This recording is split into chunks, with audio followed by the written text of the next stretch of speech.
Good evening. Good evening, Greg. Lovely to meet you. Hello, good to see We're just you. about to welcome Ivan as well. Very warm welcome to those of you who are joining us for our webinar with the Bipolar General. My name's Simon Kitchen. I'm the Chief Exec of Bipolar UK, and it's also a tremendous honour because I'm also the President of the Bipolar Rotary Club, which is the world's very first Rotary Bipolar Club. And really delighted this evening to be joined by two amazing individuals. At Bipolar UK and with our eClub, we're really proud to be able to work with people with bipolar who are able to lead really amazing lives. We never say it's easy living with bipolar. I think we're going to hear this evening some of the challenges people face, but we're really positive about what people with bipolar can achieve with their lives. And I think it's really fantastic to have Gregg Martin with us here this evening, and also Ivan as well, who's going to be asking him a few questions about your book, which I know he's read several times now.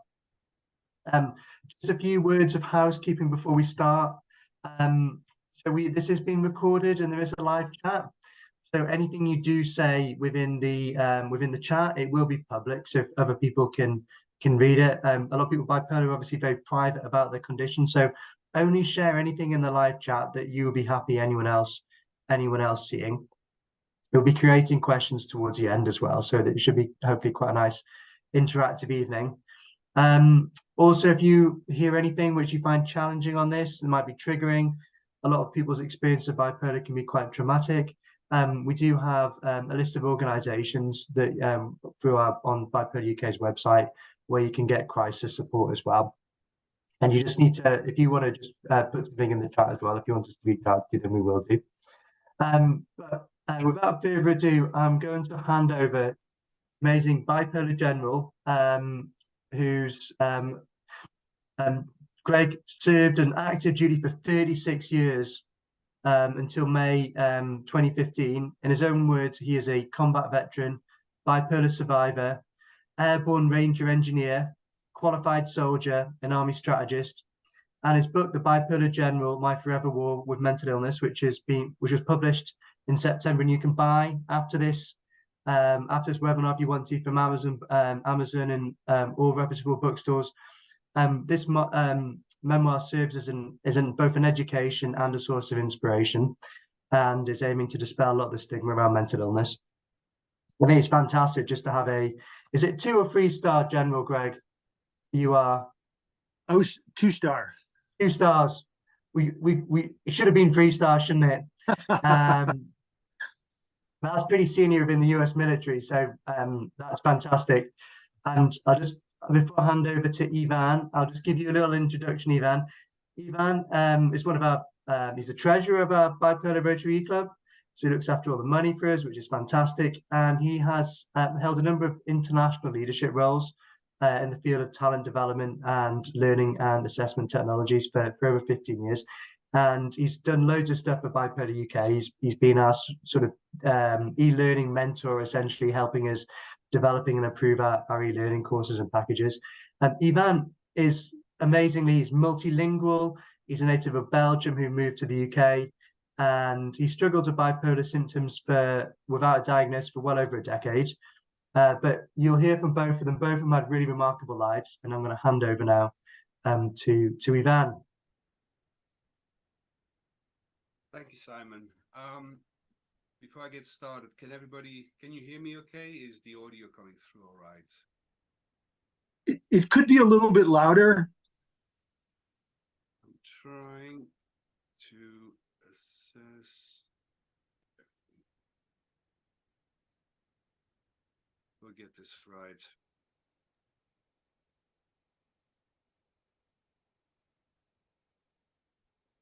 Is this any better? That's better. Yeah. Can you hear me okay? Outstanding. Thank you. Great. All right, Greg, thank you for joining us on this call. When we first spoke, I mentioned I was astounded when I first found out about you. That you came up on my newsfeed, one of your blog posts in Psychology Today, and I could not believe what I was reading. A 2-star general out of the US Army, writes about a bipolar condition. And then eventually brings out a book, Bipolar General. I have read it cover to cover. I have learned a lot from it. Now I'm conscious that we have less than an hour, and you go through some extremely harrowing details and experiences covering your entire life. For this audience, I would like to start, if you permit, by maybe giving them a snapshot of your early years. And I'm specifically thinking of the years from high school up to joining the army and before deployed to Iraq, 2003. Could you give us a bit of an idea of what was your life like and why did you join the army? Sure. First, it's really great to be with you all. It's a tremendous honor, and I'm just delighted to be here with you. So starting in junior high and high school, I was enormously successful as a student, athlete, leader. I had enormous energy, enthusiasm, drive, creativity, problem-solving skills. I was a flaming extrovert. And so that elevated and boosted me all through high school. And then when I went to West Point, same thing. I just excelled athletically, academically, and in terms of leadership, and loved being with the people and doing, tough military training. And then I graduated and went to Army Ranger School, which is, a really challenging school with a lot of sleep deprivation and food deprivation. But I enjoyed it. I was so high on life, which a condition I would later find out is what we call hyperthymic, or I had hyperthymia, which is a near continuous case of low-level mania. So everything I did was boosted and enhanced by this condition. And, you can think of bipolar disorder going up the spectrum as building a fire. And, first you start with little twigs and pieces of kindling wood, and then bigger twigs, then sticks, then ultimately logs. But I kept building, over the years and over the decades, more and more energy, enthusiasm, drive. When I was a young officer, I joined the Army because I came from a family with military tradition. Everybody, my uncles, my dad, everybody had served. So I just assumed I'm going to go in the military in some capacity or another. And then when I had to make a decision on college, I investigated the military academies, which are phenomenal schools, and you get a full scholarship if you can get in. And so I got accepted to West Point, and I said, okay, I'm going to go, and it'll be a great education. Plus, I'll get to serve in the Army, with fun, training, adventure, travel, danger, important mission. And so I did. And I fell in love with the Army on my first assignment, being a platoon leader of about 30 combat engineer soldiers. And, I just really enjoyed being with the troops and, doing the hard training. We had a tough wartime mission on the Iron Curtain with the Soviets on the other side.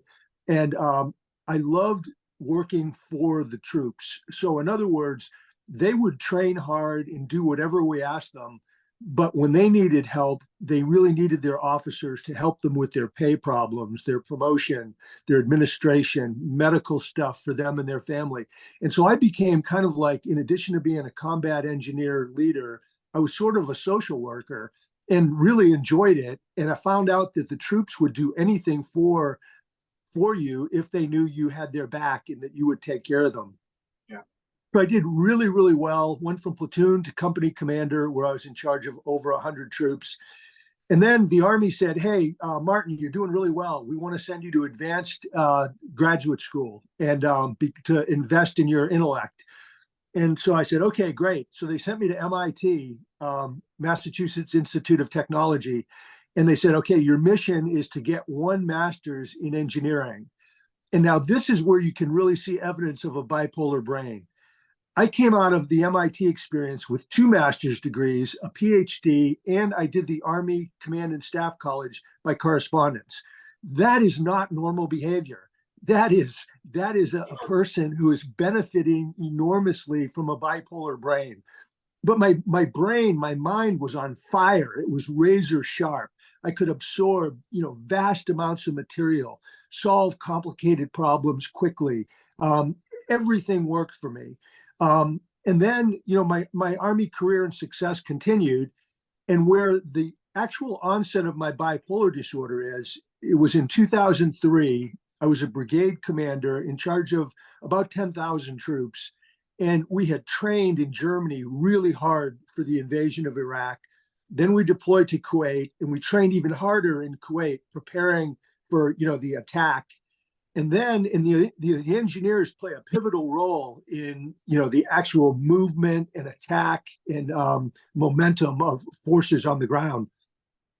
So we were actually the first conventional forces that went into Iraq in order to breach the border obstacle complex, to cut down the berms, to fill in the tank ditches, to construct hasty combat roads that the tanks and artillery and infantry could move over. And I distinctly remember when we attacked, it was March 18th, 2003, from Kuwait into Iraq. Suddenly I felt like this enormous load lifted off my shoulders. And I now know I went into a state of mania. It was a very high performing mania, but I mean, my energy was incredible. My problem solving skills, I was anticipating and solving complicated problems under fire constantly, making life and death decisions, felt like Superman all over the battlefield, felt bulletproof. And so had a really successful year where I was, there was tremendous stress and pressure, but also thrill and euphoria, which triggered my genetic predisposition for bipolar disorder. And most of the year in Iraq, I was in a high performing state of mania, but I did start dipping into short bouts of depression. And when we finished the year in Iraq and went back to Germany, our home base, then, the thrill of the war behind me, I plunged into about a 10-month depression, for which I went to see the doctor and said, "Hey, I think there's something wrong with me. I've never felt like this before. I'm depressed. I'm never down. I'm always up, always have tons of energy." And they said, "Oh, you're fine. There's nothing wrong with you at all." But they were completely wrong. I was in my first full up-down bipolar cycle. And so that's kind of a major threshold. That was the onset as determined by the Veterans Administration and the Army Medical Board. And then it takes off from there. Wow. So you just explained to us many of the incredible benefits that your hypothalamic condition actually posed you, right? The energy levels, the increased concentration. In and amongst all of those interactions, was there any inkling or any perception from other people that something might be amiss, that General Martin might not just be this incredibly focused and high energy person, but there might be something underlying? Nothing at all at the time. So I was, again, mostly manic, probably 95% of the time in Iraq. Manic, felt great, complete confidence, felt like the smartest person in the world, Superman. And nobody else said anything or indicated that they noticed anything strange or bizarre or something that would indicate a mental illness. But when I wrote the book, I went back and interviewed as many people as I could, both subordinates, peers, and superiors. And there were people who were close to me in Iraq who said, you seem to take unnecessary risks in combat on the battlefield. You wanted to go everywhere, see everything, go visit every squad, every platoon, all over the battlefields of Iraq. And that seemed a little bit excessively risky because you were a brigade commander and you probably should have spent more of your time in the headquarters orchestrating, overseeing, managing. But that's a double-edged sword, because one of the hallmarks of a good combat leader is that they get out of the headquarters, that they get out on the battlefield, that they circulate around visit and inspect and see what the troops, at the tip of the spear are actually doing, which is what I really tried to do. But the point that the people were trying to make to me was that I went to extremes, and and they thought that was a little bit overboard, a little bit too risky, and that I shouldn't have done it to such a degree. Why do you think that? Why do you feel that Iraq was the turning point for you? How your bipolar killed? Why was it the turning point? Well, first off, I was inching my way up that bipolar spectrum, year after year, decade after decade, and getting higher and higher from high school on. And so, I talked about, my time in, just a few examples that threw more kindling and more sticks and more logs on the fire. When I graduated from West Point, we went to Fort Belvoir, Virginia, close to Washington, D.C. And I would go out with a group of my friends, and we would go out every single night. And we would first do PT, physical training. We'd run like 10 or 12 miles, do, a couple hundred push-ups, pull-ups, lift weights, do all this stuff. Then we would eat, and then we'd go into Washington, D.C., and we would party like wild men. I mean, we would stay up and hit the clubs and the dance places and the singing, the karaoke places. We'd be up until everything closed, whatever, 1, 2 in the morning, night after night after night. And then we drive back to Fort Belvoir, and we'd stop and get breakfast on the way at Howard Johnson's on the highway. And then we'd show up at Fort Belvoir with virtually no sleep, and then go right into PT, right into another day of training. And we did that day after day, week after week. And so those activities contributed to, the degree of my bipolar disorder. Yeah. And then as a young officer in Germany, I was, again, very little sleep. An example would be on Friday night, we'd, jump in the car, drive from Germany down to Austria, and then get to Austria, party at the bars and the dance places. Then we'd ski like crazy men all weekend, really high risk skiing, where, we could have got killed. It was really pretty outrageous. And then we would do that, skiing and partying all weekend, then jump in the car, drive back to Germany, show up on time for physical training on Monday morning, and go right back into it again. And that went on week after week, month after month. And again, that was putting more wood on the fire of my bipolar disorder. Well, on the job, I was slowly going higher and higher. My mania wasn't maybe quite real, DSM-5 mania, but it was pretty close. I mean, it was really close. It was very high hypomania at the least. And so I was getting to the point where I was on the threshold of a bipolar onset. And then the war, the preparation for the war was incredibly intense. The training, the rehearsals, the maneuvers, all the supply and maintenance and logistics and the administration and the medical stuff you had to do to get ready. And then you have to get, all your stuff on trains and ship them to these big ships that are off the coast of Europe. And then, all the way to Kuwait. Then we get our stuff in Kuwait. Then we trained in the Kuwaiti desert for another month or two. And so by the time we attacked, we were just, honed to a knife's edge. The stress was intense. The pressure was intense. But then when we attacked, like I said, that was like the biggest thrill I had ever had in my life, attacking into Iraq, where we, the engineers, had this very pivotal role in the movement and the success of the U.S. Army. And so I had the genes, the genetic predisposition. I had a bipolar brain. And what I needed to go into real bipolar disorder was a triggering event. And according to the VA and the Army, the triggering event was the combat action inside of Iraq, where it was, not just the attack into, but, under fire, unexpected problems in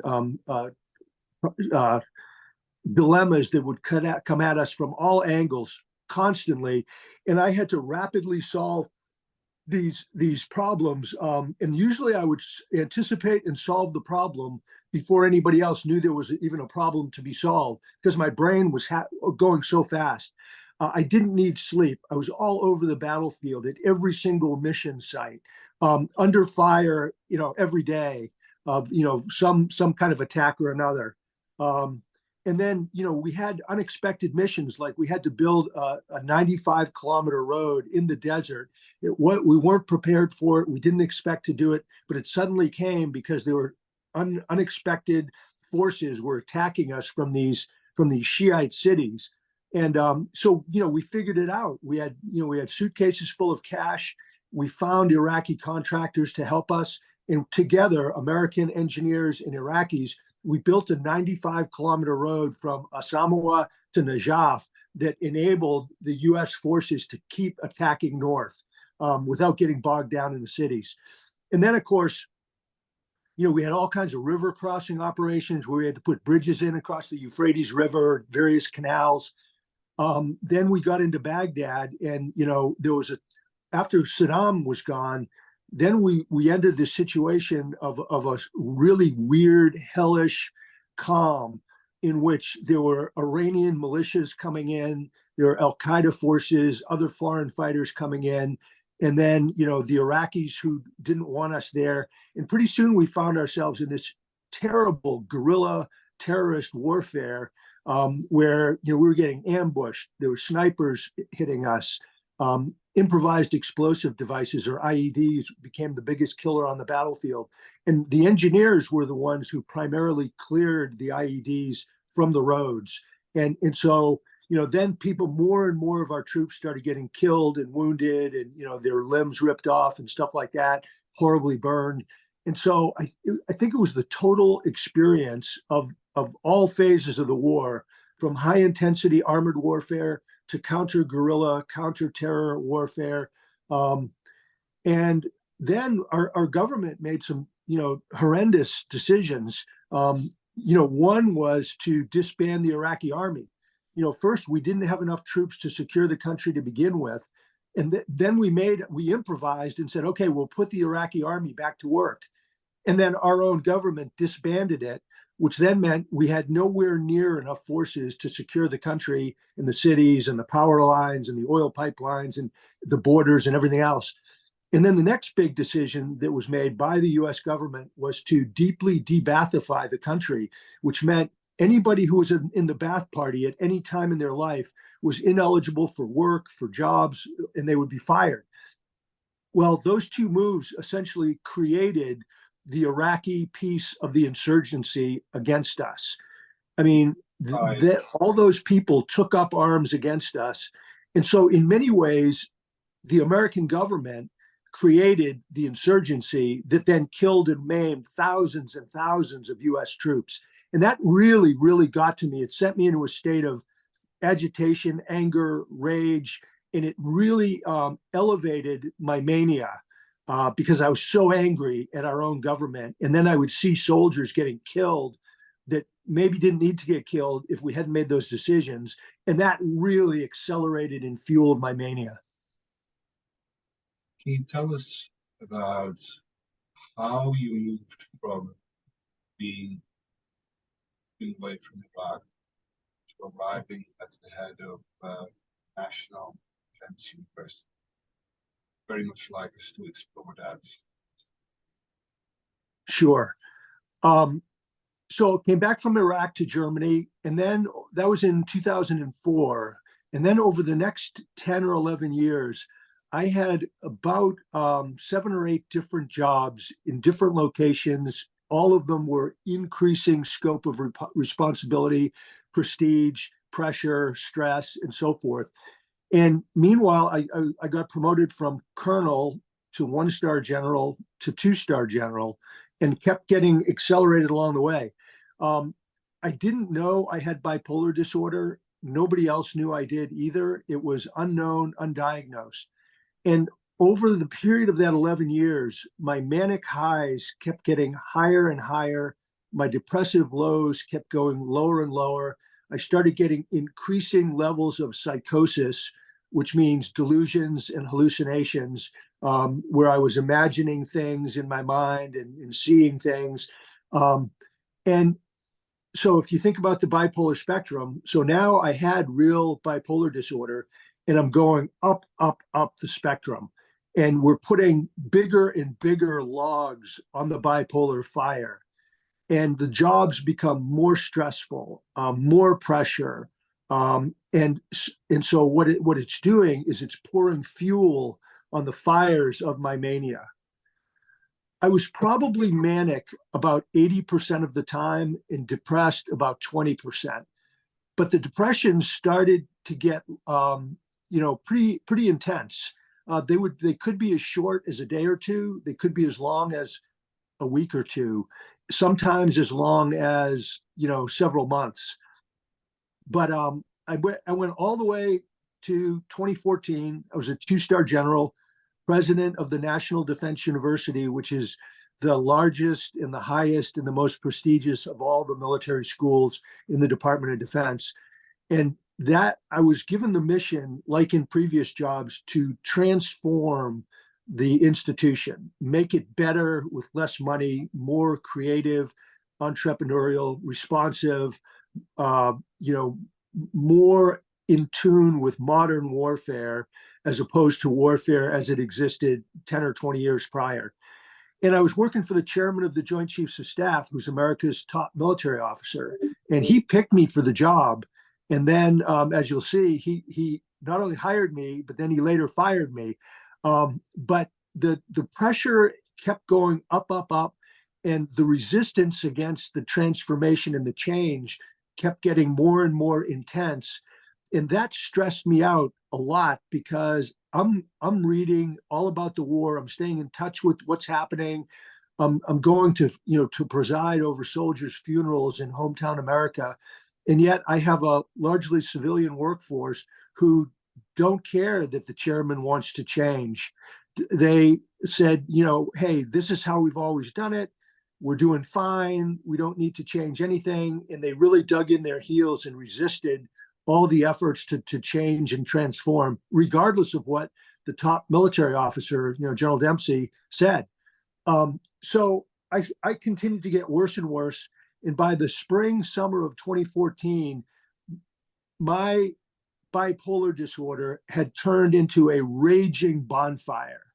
I mean, I was out of control, over the top, reckless, making, crazy decisions. I had grandiosity where I thought I was the smartest person in the world, that I held the key to world peace, that if we would only establish my idea of a global security university, or GSU, we could solve the world's international security problems. In fact, I believed in it so much, I was trying to recruit people from all over the country, all over the world, to be part of the university, which didn't even exist yet, except in my own mind. But I wanted to get a campus for it. And so I almost bought over $1 million worth of Washington, D.C. real estate out of my own money, my own pocket, to house this university, because I thought if I build it, they will come. I thought I was on a mission from God, that I was an apostle from God to transform the U.S. military. I saw the Holy Spirit descend many times. I saw demons attack our house and then repelled them with Bibles and crosses and crucifixes. I was probably doing about 25 to 30 significant religious events per week across 4 different churches in Washington, D.C. I talked endlessly. I had a nonstop flow of new ideas. I was late for everything. I couldn't keep track of the time. I went to work often out of uniform. I sometimes would talk for hours at a time. I had hallucinations that my bureaucratic opponents, I would see their faces morph into snakes and rats, which is very dangerous, because I could have sprung into action and thrown them out the window or hit them over the head with a chair. So I'm really lucky that none of these things led to any kind of violent reaction. I would go out for late night bike rides, and I would hallucinate that I was flying up above Washington, D.C., over the monuments and so forth. And one time I started taking over classrooms and lecture halls. Like I would just go into the classroom and take over and start talking about whatever I wanted to talk about, usually global security university. I would do the same thing in big lecture halls. I would just, take over. My decisions became more and more erratic until finally it got to the point where people said, there's something wrong with this guy. So now things changed. It was no longer unknown. It was very well known that Gregg Martin had some kind of mental problems. And what they did was they started to write anonymous letters to my boss, the chairman of the Joint Chiefs, and he took all this aboard. And he basically did some investigations and assessments and reached the decision that he needed to pull me out of there for my good and the good of the university. And so I got a call in July of 2014, and it said, report to the chairman's office in the Pentagon at 10 o'clock Monday. And so I thought, yeah, I'm going to get promoted. And so I go into the chairman's office, and the first person I see is the lawyer. And I said, oh, no promotion today, because he's only there for bad news. And the chairman came across, and I had worked for him 4 times, and we're, really got along well. Came across the office, gave me a big hug and said, Gregg, I love you like a brother. You've done an unbelievable job. No one could have done what you did in 2 years. I give you a grade of A+. Phenomenal. But your time at National Defense University is over. You have until 5 p.m. today to resign, or I will fire you. And I'm ordering you to get a psychiatric evaluation at Walter Reed Military Hospital this week. And so you would think I'd probably be disappointed, but I wasn't. I said, thank you, sir. God put me here to do great things. Now he's moving me somewhere else to do even bigger things. And looking back 9.5 years later, I think I was right, because my new mission with, bipolar, sharing my bipolar story, is actually the biggest thing, most important thing I've ever done. But so I resigned before he fired me, which was a compassionate thing for him to do. And then I spiraled and then plunged into terrible depression and psychosis. And I went finally in November, 4 months after I got fired, and was, forced into an earlier retirement. I was so depressed and so psychotic. I went back to the same doctors who 3 times they told me, you're fine, you're fit for duty, there's nothing wrong with you. And again, they were wrong. They didn't get the collateral information. They didn't have a complete picture, and they just got their diagnosis completely wrong. But 4 months later, so depressed, so psychotic, went back to the hospital. And then they did diagnose me properly with bipolar disorder type 1 with psychosis. And at that point, I went from bad to worse. And I plunged into what I call bipolar hell for 2 solid years, where all I wanted to do was to die. And we can talk about that, because that was the worst experience of my life. Can you tell us about bipolar health? And in fact, can you tell us about how you feel you reached one bottom?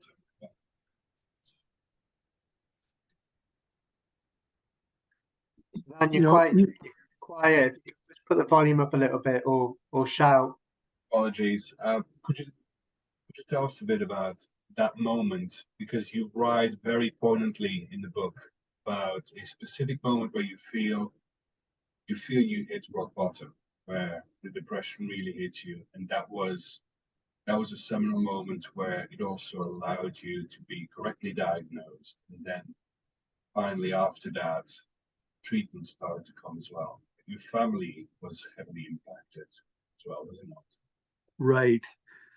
So I was extremely depressed in November of 2014 when, I was still in the Army, and I did get a correct diagnosis of bipolar type 1.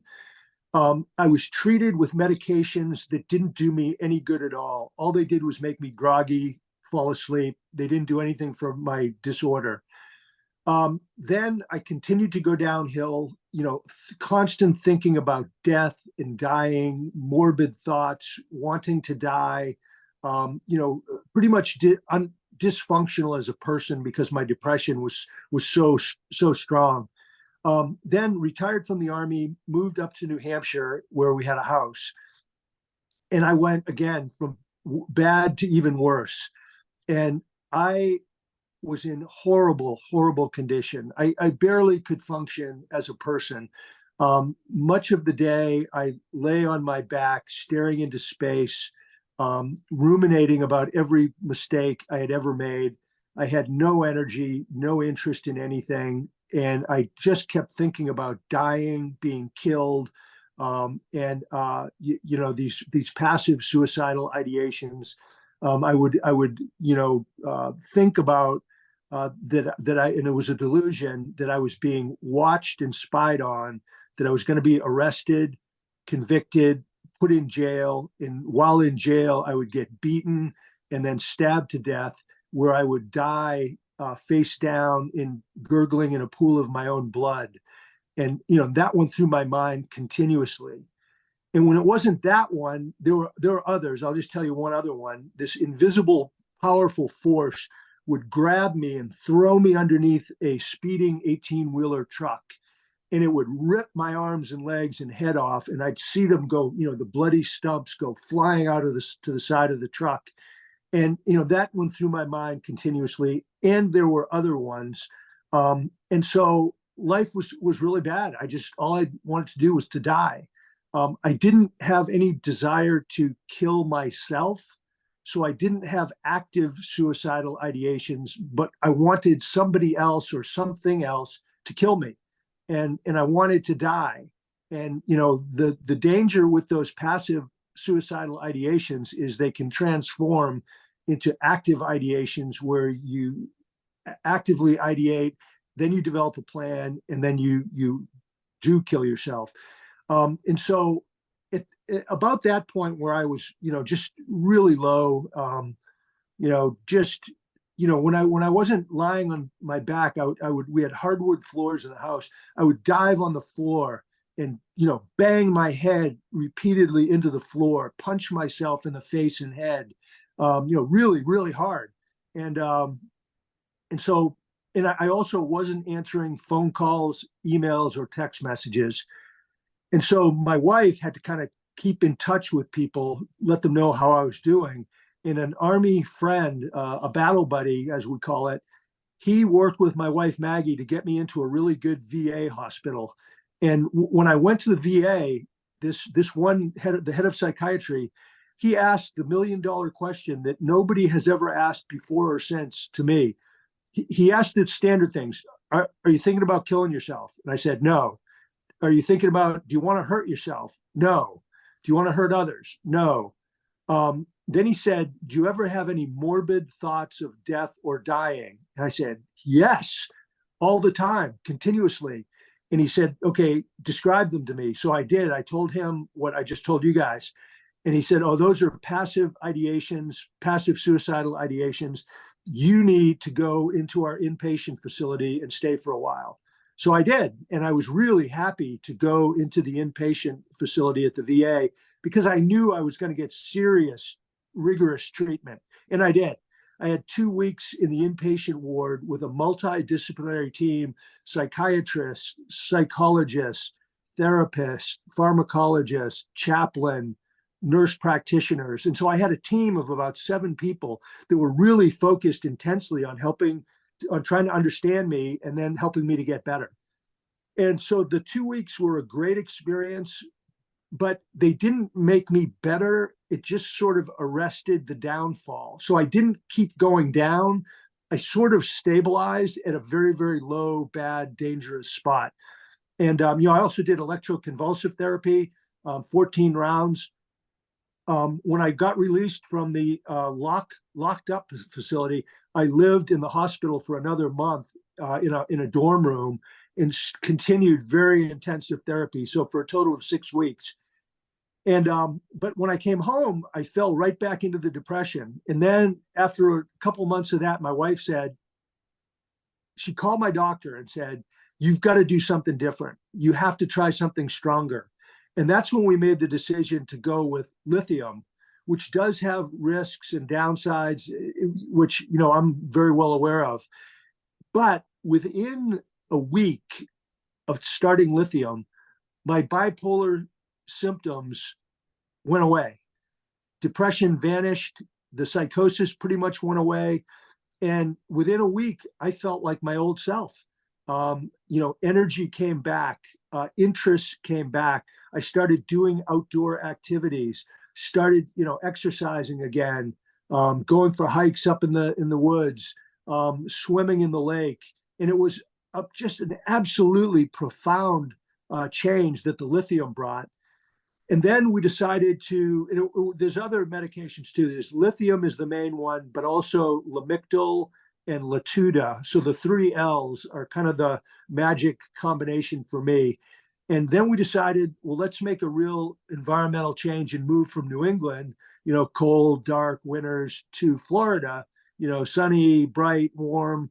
And so we did. And that was another huge change that I could feel immediately the difference in my brain, with the sun and the brightness and the warmth.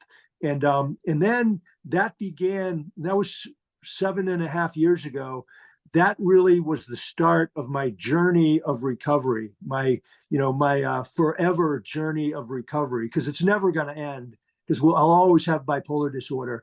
And then I can get into the recovery, as you're interested. In fact, I was going to ask you next. I would very much like, and frankly, our audience would like to hear more about, what is your continuous recovery strategy like, and what are the elements of that strategy?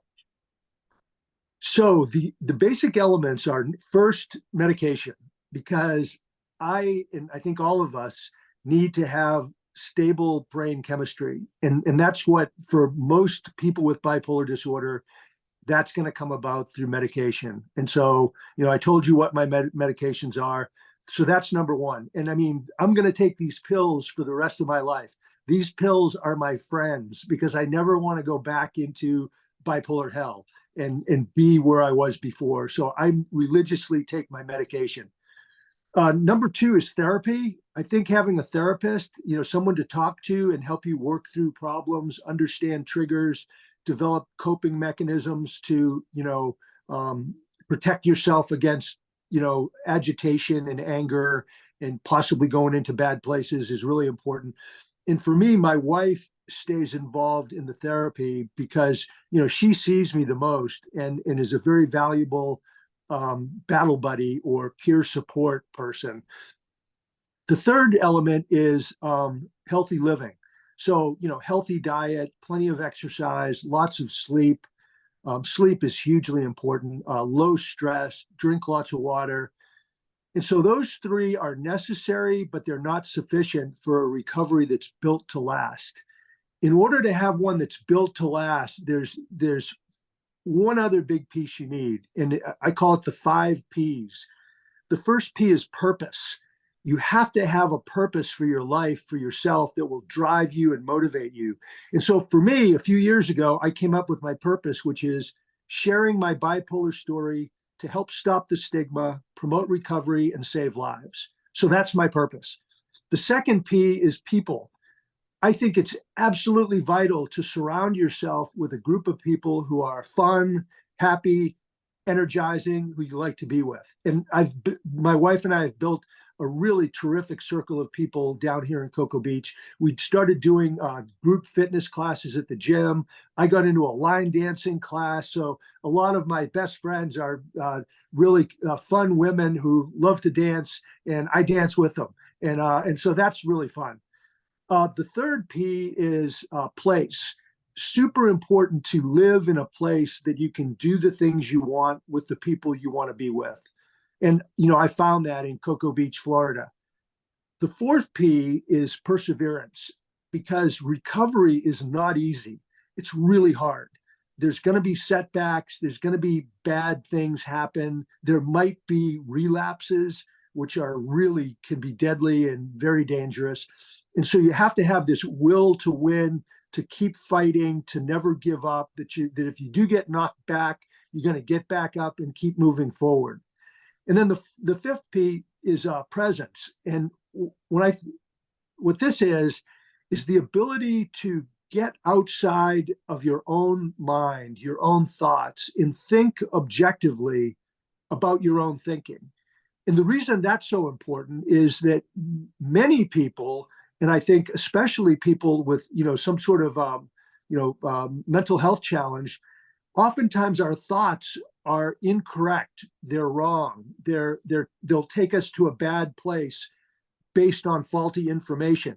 And so this idea of metacognition, getting outside of your own head, looking at what you're thinking objectively, and then making better sense of your thinking and make better informed decisions. That's the fifth P. So that's really, those are the elements of my strategy. And I mean, I think having a positive attitude, I think doing things like, meditation and yoga and mindfulness and all that sort of thing are super important. I was doing a lot of those for a while, and I got so busy with the book and articles and speaking and all that I've sort of drifted away from some of these really important techniques, such as mindfulness, meditation, yoga, that I really need to get back into. Right. What's the most important thing, like a reader, to take away from the book? That bipolar disorder, like other mental illnesses, are physiologically and biologically real, just the same way that diabetes, heart disease, cancer are physiologically real. So nobody, and I'm kind of preaching to the choir here with this audience, but nobody should ever blame the afflicted person and imply that it's due to a lack of willpower or character, or they're not trying hard enough, because we know that that's not true. And that stigma is the biggest barrier to people getting help. If people go get help for bipolar disorder or any other mental illness or brain condition, there's a very, very good chance that they can live a happy, healthy, purposeful life. But if they don't go get help, and usually they don't because of stigma, there's really good chance that it's going to destroy, bipolar disorder will destroy your marriage, your family, your career, your finances. It will then often lead to addictions, homelessness, incarceration, and death, if not by suicide, by some other means. So it's really important that we all do our part to chip away at the stigma so that people will go get the help they need. And then the other big thing is that when you're afflicted with a mental illness such as bipolar disorder, it's easy, and it happened to me. I gave up hope. I thought, when I was in bipolar hell, I thought, I am never going to get better. It's never going to go away. So therefore, it's so bad. All I want to do is die. And, if somebody would help me die, that would be a great thing. And so I lost all hope. So the thing is, there's always hope. And so how do you get hope? I think that hope is generally infused through other people. So my wife gave me hope. My Army buddy, battle buddy, gave me hope. These wonderful medical professionals at the VA gave me hope. I came to Florida and I told all my circle of friends, hey, I have bipolar disorder. Here's the common symptoms of mania and depression. If you see any of these with me, please talk to me, talk to my wife, and, so we can get it under control. So these people all give me hope. I've met some fantastic people at different bipolar disorder conferences, that are teaching at med schools, working in hospitals and so forth. And these people are just so great that they give me hope and happiness to move forward. So, there's always hope. I'm a living example of that. Right, that's an amazing story that you just shared with us.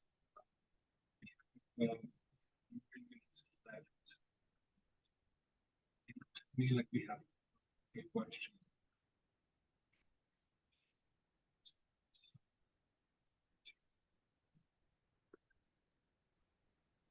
You've Ivan, asked a few questions there, so about to read out the questions, and just say thanks so much for sharing your amazing story. I mean, there are people literally right now who are going through bipolar hell, and they have no sense of hope that their life in their condition is just going in one direction. And as you said, many of them probably don't have a diagnosis. Like the UK is quite a bit further behind the US in many respects, and at the moment they're even the NHS England isn't even diagnosing people with bipolar unless they're experiencing acute suicidal thoughts, which is really shocking. And one of the things we're actually doing with as part of Rotary, as part of the eClub, and with our partnership with Rotary GB in Ireland, is to raise awareness of bipolar, because it gives people hope. The suffering is there, isn't it? The symptoms are there, but by giving it a label like bipolar, it helps people find those solutions. And lithium is such an effective treatment for so many people. It's recommended as the gold standard in the UK, so it's what they're supposed to be prescribing. But rather shockingly, even though the number of people with bipolar is going up, lithium prescribing is stagnated. You've had lots of questions coming through, so I'll try to get through them. I had one actually, just to quickly chairman's prerogative, but do you think there's been any other generals throughout history with bipolar? If you look back your experience in Iraq, I'm sure it's crossed your mind thinking about there's Napoleon's on at the cinema at the moment. I don't know if any Hannibal or Julius Caesar, any of them had hypomanic symptoms. absolutely. I think there's probably a significantly higher level of people with bipolar disorder serving in the US military of all ranks than in the general population. And there's a number of reasons I say that. When you think about well, let me answer your question about generals. Yes, definitely. I watched the movie Patton about George Patton, the famous World War II general. I watched it a number of years ago, and I said, "Oh, this guy's my hero. I want to be like him." And then I watched it again some years later, and same thing. I watched it a couple of years ago, and I said, "This guy is so bipolar. I mean, he has such a strong level of bipolar disorder that really came through in the movie." Now, you can't judge it on the movie, but many people who study Patton, these people like Nasir Ghami, who do this psychiatric historical analysis, many of them have gone back and said that they are 100% certain Patton had bipolar disorder, and he's just the most famous one. There's many other of them. What typically happens is in the military, in the business world, in government, people who have a serious bipolar episode, they generally get quietly retired, and then they just go away and you never hear of them again. So I wanted to break that by telling my story and writing a book. And what a waste for the world if I just kept quiet and didn't share my experience after I went through all that stuff and learned so many lessons. And so I think what happens with these generals and high ranking, high achieving people, they just go away and you never hear from them again. Well, hopefully we'll hear a lot more from you, Greg, and we'd love to have you back as well. We've still got 5 minutes, so I better get through the questions for the people who have done it. So Elena, Ray, thanks. Just asking what movie it is, and it's actually called Patton, isn't it? It's a really good movie, that, isn't it? It is one of the classics. Going through the Italian campaign, and then obviously through France and then Germany, isn't it? So what's your longest period of stability, would you say? I would say that I've been pretty stable since I started taking lithium 7.5 years ago. I have had a few incidents. I had a pretty serious panic attack about a year and a half ago. I had a pretty serious PTSD attack about 2 years ago, and I've had periods where very agitated and angry based on certain people and certain triggers. So other than that, I'd say I've been pretty stable for about 7 years, which is probably my longest period of stability. That's fantastic. And have you ever had an MRI scan at all? And it's one of those areas of science where it's almost impossible to scan someone's brain when they're manic to try to get them to sit still. But it's just one of the attendees was just wondering, and if you had what the results were. I never did have a brain scan. That's that one answered then. And think any of your colleagues at college have bipolar? If you were like thinking about being able to go for several weeks where you were all training hard, drinking and not sleeping and still getting by, did any of them end up getting a diagnosis? No, but one of them, clearly has bipolar disorder. I mean, I'm 100% sure, convinced. He and I were a lot alike. We did a lot of things together. But unlike me, he would go see medical people, and I think he got a diagnosis of bipolar, but he never shared it with me. But he never stuck with the medical treatment. He never stayed with the medication or the therapy.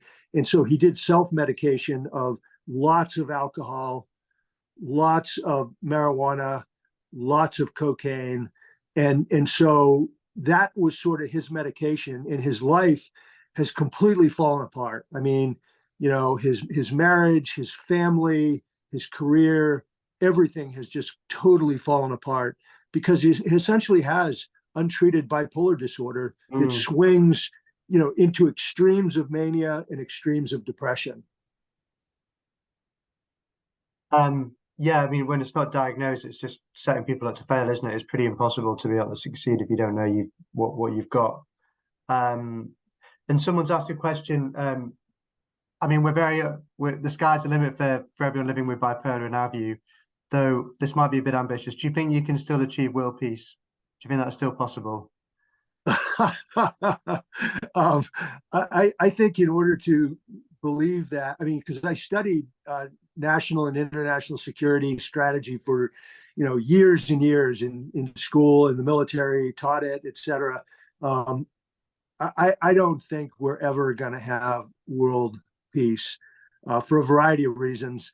But I think if I was back into an extreme state of mania, I'd probably believe it, and that I could do it. To be fair, the Global Military College actually sounds like a great idea. Get all these different generals from across the world, and perhaps if the Ukrainian and Russians have been in the same class at school together, they might have had a different attitude to what's ended up transpiring. So there's always a genius there, isn't there? And Yeah. certainly try to bring those people together from different backgrounds. So we've got one more minute, so I think we definitely need to promote your book, Greg. So we're going to put a link up there. Do you want to bring it up on screen? It's a very handsome photo as well. Go out and buy it. I mean, great. Ivan's done an amazing job reading through it and with some forensic questions, but it really brings bipolar to life, doesn't it? And all of the very traumatic side of it, some of it was probably quite triggering for people, but also just fundamentally a message of hope as well. And I think what you're doing, Greg, getting out there and sharing the good news essentially for people with bipolar, that you can have that career at the start, you can have the trauma and the bipolar hell, but then things get better. And that's really like the life you're describing for yourself. Sounds brilliant. It's the life that everyone should have when they're in the retirement. So that's brilliant. If anyone would like to donate any money at all, we've got our Christmas appeal at the moment, and Greg's very kindly said that any donations from tonight can go to Bipolar UK. So thanks for that, Greg. And we'll be promoting your book as well. Don't worry. So it's but we're very grateful for that. We're doing a Christmas appeal at the moment so we can get services out to people to provide the help and to boost diagnosis rates, which is really so important. So Eleanor's going to be putting a little link in the chat to that. So if you do want to donate any money, there's no pressure at all. Obviously, we're just here to be able to spread the word about how people can live well with bipolar. Please do so. Ivan, thank you so much for your questions. It's always a pleasure, and thank you so much for everything you're doing helping with the eClub. Greg, I'd love to have you back at some point. I mean, it's an hour, but I feel like we've barely touched the surface, haven't we? There's so much more there. It's always fascinating. I learned so much from talking to you each time. So, well, I would love to do it. So let's make it happen. And thanks for the mention of the book, Bipolar General, My Forever War with Mental Illness. And I've also got a good website, www.bipolargeneral.com. My articles and talks are mostly on there. So there's a lot there. And the book also really teaches a lot about bipolar disorder. And I had one of the leading foremost psychiatrists in the world, Nasir Gami. He went through the entire thing and made sure that it was medically and psychiatrically accurate, and it met his standard. So anyway, a lot in there. Fantastic. Well, we'll put it around. There's a number of people who registered but weren't able to join this evening. So what we're going to do is send it around with a link to the book, obviously, and around to everyone who is here and who those that haven't been able to. But all of those, the 5 Ps is really aligned with all the advice that we give as a charity. I think it's a really great articulation of the best ways of managing the condition, from the use of medication, but also through all of that, what we call the technical term psychosocial, isn't it? Which sounds a bit weird, psychoeducation. But then all of the kind of the softer lifestyle stuff, which is really so important and gives people agency and control over their life, doesn't it? Yes. Thank you. And Ivan, any final words before we finish? I can only reiterate, I personally have learned a lot from the book. It is very rare to find someone of such extraordinary experience and background like Gregg here, has experienced this condition and is actually willing to open up about it completely. We really have only touched the surface of what has happened. I was especially gripped by many of the anecdotes and specific scenarios that you discussed, and symptoms that you experienced in the workplace, how you were able to still progress. The lessons are enormous, and frankly, I can only echo Simon's words. I would love for you to come back for another session with Bipolar UK, and maybe with others. Love to do it. Fantastic. Thank you so much.